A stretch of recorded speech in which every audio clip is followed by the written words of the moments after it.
continuation of our press conference for Game 3. We are joined by the Citadel head coach Ed Conroy and players Shola Adebisi and Braxton Williams. We will first start with an opening statement from the head coach, then we'll open the floor for questions. We do have a microphone, so please raise your hand and introduce yourself and give us your media outlet before you ask your questions. Coach? Yeah, first, I give credit to East Tennessee. I thought they were prepared. I knew they would be.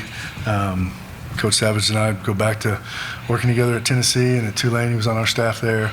I think they've done a great job all year.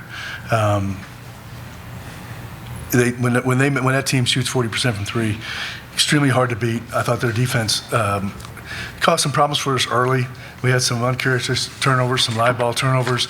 You can't give them anything extra. I thought we came out and maybe would have controlled or had a lead at halftime if we could have taken care of the ball a little bit better at that point. But then they weathered that storm with their defense, and then I thought they hit timely threes in the second half. So give them credit. But extremely proud of my guys. I thought, again, a lot of fight, and I feel like we keep getting better. I told them in the locker room, I wish we had, I wish it was an 82-game season. I think every month you'd see a different story from this team, because I think they not only have high ceilings, but they just have that type of character and makeup. They would just keep on getting better and better and better. So tough to see it end.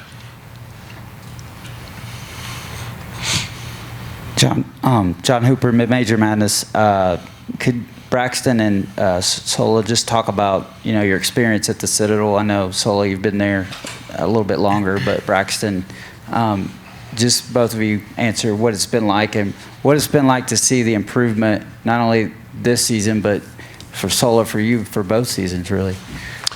For me, it's been great. Obviously, last year we had a tough year, as we alluded to yesterday. But me and the guys that came back, we all had confidence in Coach Conroy and the coaching staff and the improvements that we can make this year. And as you can see, we made tons of improvement, and that'll go on with us for the rest of our basketball careers.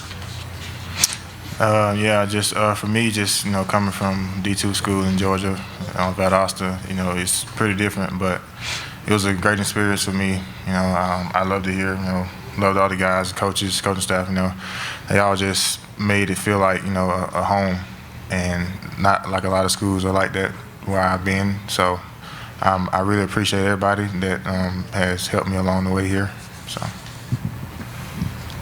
Justin Mathis with Daily Dose of Hoops. Coach Conroy, I'll ask you a similar question. What has it been like to see, from your perspective, what this group has accomplished from start all the way up through today of what they've done this year?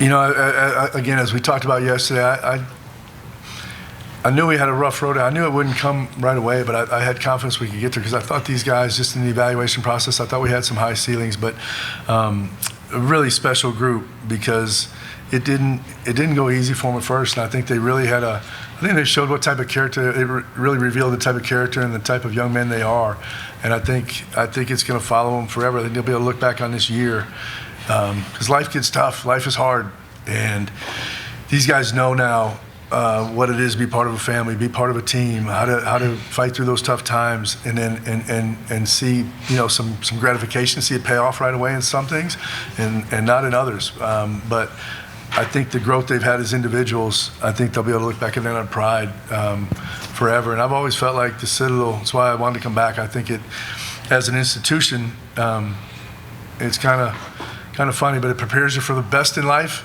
and gets you, a great background for that.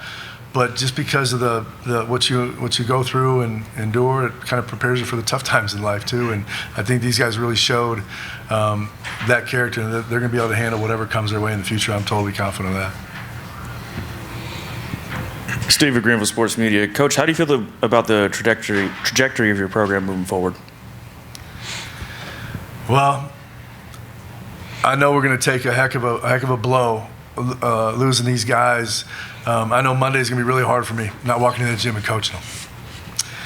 But I also know that when you have people like this, they kind of change places. And they're going to allow us, just like some of the guys before, I know that Quentin Malloy Brown and Elijah Morgan and Austin Ash, indirectly, they, and several others, they led to these guys. And I think what these guys did gets noticed, and it'll lead to that next group. And again, the type of institution the Citadel is, and hopefully the program we're running will continue to get those guys of high character that even in this day and age can come together quickly in a year and form those bonds that I think we're all so ready to say that doesn't happen anymore in college athletics and this and that. I think these guys will tell you otherwise. Like, I think this team will be close forever. And I think it showed on the floor. I think it showed in the joy they played with. And I think we'll be able to go get that next one. So I'm extremely excited about the future. John Hooper, Major Madness. Coach, when you look back at this season, what will you remember about this team?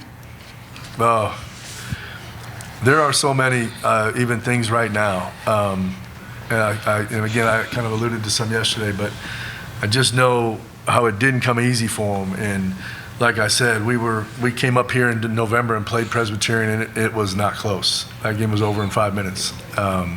We did not have a Division I win in November, December, and we were looking at a December schedule of at Charleston, at South Carolina, at Davidson, at Richmond. Like, it really easy for guys to fold. And I knew the games would bring out the competitiveness of them, but I'll be. And I thought I could count on them at practice, but I'm telling you, I walk through that door every day at practice, like kind of looking to see what did they look like on their faces today? Because they were facing a daunting challenge, no wins, and looking at that schedule. But these guys were like, hopefully, a coach inspires you a little bit. They inspired me every day. Just looking at them, there's no way you can let them down. So you had to bring it. And sure enough, then we start league play, and that didn't go well either. East Tennessee, we didn't know it at the time, but East Tennessee, Wofford, Mercer, right? That's who we hit off the bat. And those games didn't go real well. But again, you come in that door of practice and you look over and you see Shola or Braxton or Christian Moore, guys like that coming in, and I'll remember that. And you always talk about it as a coach, but I experienced it firsthand of what a team can do if they really, the power of a team, that's why you coach, and because you can do things that you can't do on your own. And like I said, on the other side of adversity, a lot of times there's some really good stuff, and these guys proved it again. I think we have time for one more question. Ed, Jacob Townsend, Sports Monster, you brought up the fact that you were with Brooks at Tennessee when you hired him as a student manager there, and Buzz was here today watching both of you.